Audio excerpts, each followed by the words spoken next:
BNN24 time BNN24 টাইমের বিশেষ সংবাদে আপনাদের সবাইকে স্বাগতম। তবে সবার আগে আপনার এই চ্যানেলটিকে লাইক ও সাবস্ক্রাইব করে অন্যদের পাশে থাকার সুযোগ করে দিন। শুরু করছি আজকের বিশেষ সংবাদ। আজকের রাজনৈতিক হাইলাইট ও বিস্তারিত। পশ্চিমবঙ্গের রাজনীতি এখন সম্পূর্ণভাবে নির্বাচনের উত্তাপে ফুটেছে। আজকের সবচেয়ে বড় খবর, নন্দীগ্রাম কেন্দ্র থেকে শুভেন্দু অধিকারী তার মনোনয়ন জমা দিয়েছেন এবং সরাসরি তৃণমূল কংগ্রেসকে চ্যালেঞ্জ করেছেন। তিনি দাবি করেছেন বাংলায় এবার পরিবর্তন হবেই। এই মন্তব্যের পর থেকেই রাজনৈতিক মহলে উত্তেজনা চরমে উঠেছে। অন্যদিকে মুখ্যমন্ত্রী মমতা বন্দ্যোপাধ্যায়ও পাল্টা আক্রমণে নেমেছেন। তিনি অভিযোগ করেছেন কেন্দ্র সরকার বিভিন্ন সংস্থাকে ব্যবহার করে বাংলায় নির্বাচনকে প্রভাবিত করার চেষ্টা করছেন। এই নিয়ে রাজ্য বনাম কেন্দ্র সংঘাত আরও তীব্র হয়েছে। এদিকে কেন্দ্রীয় স্বরাষ্ট্রমন্ত্রী অমিত শাহ আজ এক জনসভায় বলেন, বাংলায় দুর্নীতি, কাটমানি এবং প্রশাসনিক পক্ষপাতিত্ব এখন সাধারণ মানুষের বড় সমস্যা। তার দাবি, বিজেপি ক্ষমতায় এলে এই সমস্যাগুলোর সমাধান হবে।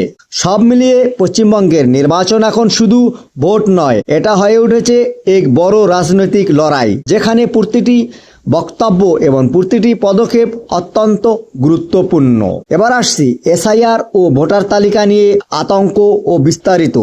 রাজ্যের সবচেয়ে বড় ইস্যু হয়ে উঠেছে এসআইআর, স্পেশাল ইন্টেন্সিভ রিভিশন। বহু জায়গায় অভিযোগ উঠেছে মানুষের নাম ভোটার তালিকা থেকে বাদ পড়েছে।